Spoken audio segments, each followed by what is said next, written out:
Hello students, today we are going to see our next chapter in history, lesson number 9, settled life and urban civilization. Okay students, already we have completed our 8th lesson. I have sent the PDF also of 8th lesson. Now we are going to start our next chapter, that is settled life and urban civilization. अब settled life हो चुकी थी, isn't it? Because of the agriculture and the cultivation, people started staying at one place for many years. Okay, now we are going to see that also, and also the urban civilization. Okay, so how it become possible. Okay, use of metals. हम सबके मन में यह चीज आती है कि सबसे पहला वाला मेटल कौन सा हम लोग यूज करने लगे थे और कैसे यूज करने लगे थे. Pots made up of potter's wheel, trade and transport, rise of the cities and script, social organization in the ancient cities. पुराने जमाने में ये सब चीज़ों की शुरुआत कब और कैसे हुई थी वो अब हम लोग देखने वाले हैं. आप लोगों ने देखा होगा कि पहले की जो उनकी लाइफ थी उस दौरान भी वो लोग ऑर्नामेंट्स यूज करते थे. जो भी एक्सकवेशन हुए हैं, जो पुरानी चीज़ें मिली है, उससे हमें ये पता चलता है कि पुराने ज़माने में कौन से मेटल्स यूज हुआ करते थे.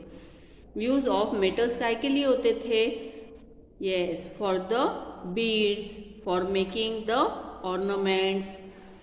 Okay, so ancient gold objects found in the burial grounds of Bulgaria. Okay, Bulgaria में पुराने ज़माने के जो ऑब्जेक्ट्स थे गोल्ड के वो पाए गए हैं एंशियंट के, है ना. You may have wondered about the first metal that human used. Human ने first metal कौन सा यूज किया था? Museums in Europe has had large collection of prehistoric artifacts and the antique objects. A scholar named Christian Thompson introduced a method for classifying them. It is called the three-age system. Thomson classified the object into the three groups. Prehistorical artifacts जो है, जो antique objects है, ये इस museum में रखे गए हुए हैं, यूरोप के म्यूजियम में. ठीक है, तो हम लोग इस चीज के लिए हमेशा उत्सुक रहते हैं पता करने के कि फर्स्ट मेटल ह्यूमंस कौन सा यूज करने लगे थे. तो जो प्री हिस्टोरिकल आर्टफैक्ट्स है, एंटिक ऑब्जेक्ट्स है, वो वहाँ पर जो म्यूजियम में रखे गए हैं, वहाँ पर जो स्कॉलर नेम क्रिश्चियन थॉम्सन है, उन्होंने इन चीज़ों को किस तरह हमें अलग अलग क्लासीफाई करना चाहिए वो किया हुआ है, जैसे कि 3-8 सिस्टम, ताकि कौन से ज़माने की ये चीज़ें हैं. वन इज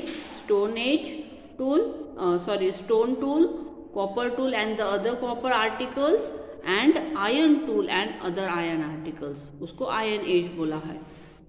तो ये एक दौर था जिस दौर में ये मेटल्स की यूज करना शुरुआत हुई थी. स्टोन टूल्स कभी यूज हुए थे? स्टोन एज में. Copper tools and other copper articles are used in the copper age. Iron tools and other iron articles are used in the iron age. Thomson established with the help of the evidence that stone tools were the earliest. Okay students, इस चीज से ये पता चलता है कि stone age was the first age. तभी सबसे पहले हम लोगों ने कौन से यूज करने लगे? हम लोग स्टोन टूल्स. ओके, ये सबसे पहले और सबसे पुरातन है. ये इन्होंने सिद्ध करके बताया है, उनको जो एविडेंस मिले हैं, जो प्रूफ मिले हैं उसके जरिए. Okay, the period of the copper tool and the article was the next. Second number पे कौन से टूल्स आते हैं? Copper tools. कॉपर मतलब पता है आप लोगों को? What do you mean by copper? तांबा बोलते हैं ना हम लोग, उसको क्या बोलते हैं? कॉपर. आपके घर में भगवान के वहाँ पर जो बर्तन हम लोग यूज करते हैं, उसके लिए उन बर्तनों के जो मेटल यूज होता है वो कौन सा है? कॉपर. रेडिश कलर में देखा होगा अगर आप लोगों ने. ठीक है, that is called copper. Okay, it was followed by the period of iron tools. और उसके बाद में आयरन टूल्स के आर्टिकल्स बनने लगे. आयरन मतलब सबको पता है, यस, लोखंड बोलते हैं ना हम लोग. According to the three periods were named the Stone Age, Copper Age and Iron Age. ठीक है, this gave rise to the belief that copper was the first metal to come into the use. अब stone tools जो है वो सबसे पहले use हुआ करते थे, बराबर, लेकिन जो मेटल सेकंड जो चीज है वो क्या है, मेटल जो कि है कॉपर। मतलब ये जो है स्टोन, ये मेटल है क्या, नहीं, तो स्टोन टूल्स जो है वो मेटल नहीं है। तो वैसे देखे जाए तो अगर फर्स्ट मेटल हमने जो यूज करने लगे हैं तो वो है copper. Okay student, actually gold was the first metal, gold ये फर्स्ट मेटल था जो हम लोग यूज करते थे। बट गोल्ड कैसा मेटल है, बहुत ही सॉफ्ट मेटल है। हम लोग देखो गोल्ड, हम लोग गोल्ड के हथियार बना सकते हैं क्या, औजार बना सकते हैं क्या, नहीं। गोल्ड की कोई चीजें बना सकते हैं क्या, नहीं। गोल्ड से सिर्फ ऑर्नामेंट्स वगैरह बनते हैं, क्यों, तो it is very much soft, so it could be use for making the tools and implement. इसलिए टूल्स और इम्प्लीमेंट्स बना नहीं सकते, क्यों, तो गोल्ड बहुत ही सॉफ्ट मेटल था, है ना। एक्चुअली गोल्ड ये फर्स्ट मेटल हम लोग यूज करने लगे, लेकिन उससे हम लोग टूल्स नहीं बना सकते थे क्योंकि वो बहुत ही सॉफ्ट है ना, इसीलिए हम कॉपर यूज करने लगे। Humans then discovered another metal which could be used for this purpose, the metal was copper. कौन सा मेटल था जिससे हम लोग टूल्स और इम्प्लीमेंट्स बनाने के लिए हमने यूज किया, वो है copper.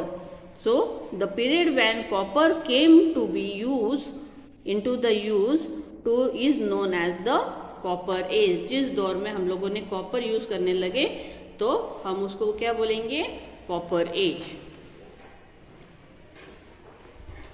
Now see on page number 49.2 pots made from the potter wheel. अब आप लोगों ने ये तो देखा होगा, जो पॉटर्स है वो व्हील यूज करके उन्होंने वो पॉट्स बना रहे हैं। ये गीली मिट्टी से बनाया जाता है ना, तो उसी के बारे में हम लोग देखेंगे। The copper age was the age of many new inventions. Copper age के टाइम पर बहुत सारे इन्वेंशंस होने लगे और बहुत ही रैपिडली चेंजेस आने लगे। The invention of the wheel is the most important among them. Copper age में सबसे इम्पोर्टेंट इन्वेंशन जो था वो काय का था, व्हील। समझ में आ रहा है बच्चों? तो सिर्फ व्हील की वजह से हमें बहुत सारी नई चीजें इन्वेंट करने में सहायता हुई है। It is generally agreed that the wheel was the first used by the Potter. सबसे पहले व्हील जो है वो किसने यूज किया था, बाय द पॉटर, है ना। It is used in cart and the chariot probably began a little later. Cart और चैरियट में उसके बाद में यूज होने लगा, मतलब पॉटर को ही सबसे पहले व्हील यूज होने लगा और फिर बाद में हमने व्हील का यूज काय में किया, कार्ट्स और चैरियट्स में। Understood student? Now see the 9.3 trade and transport. Once the potter began to use a wheel, it became possible to make the pots in large numbers.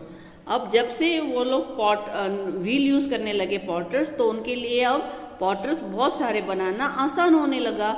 And in this period people started making symmetrical and colourful pots with beautiful design on them. Symmetrical और उसके ऊपर अलग अलग designs, colourful designs ऐसे बनाकर वो लोग उनको ब्यूटीफुल करने लगे। And the potters and other craftsmen began to live close to each other. अब जाहिर है कि जो क्राफ्ट्समैन थे जो उसको सजाने का काम करते थे और जो पॉटर्स थे वो करीब करीब रहने लगे ताकि वो एक दूसरे की सहायता कर सके और अपना काम कर सके, उनको काम करने में आसानी हो।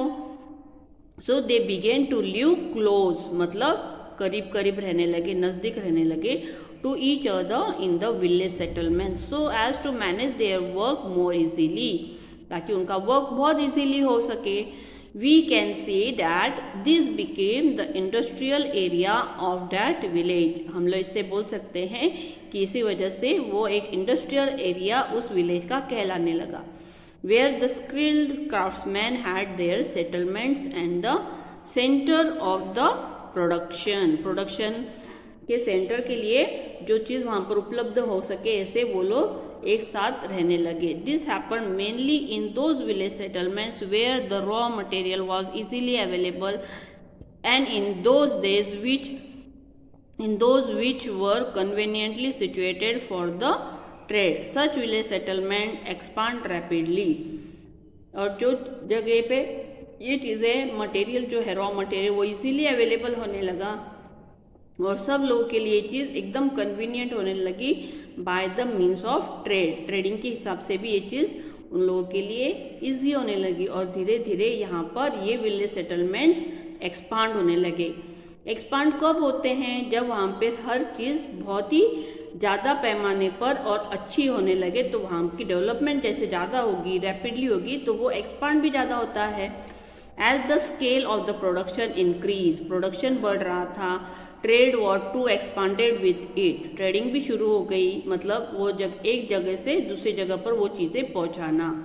Therefore, there was a need to change the old system of transport. It was a period that wheeled vehicles like cart and chariot were first brought into use. यहाँ से हम लोग देखेंगे कि पहली बार व्हीकल्स के अंदर व्हील्स ये इस दौर से शुरुआत होने लगी और जहाँ पर चक्का घूमने लगा वहाँ की लाइफ जल्दी और ज्यादा बढ़ने लगी। समझा बच्चों? अब इसके आगे का पार्ट हम लोग नेक्स्ट वीडियो में देखते हैं।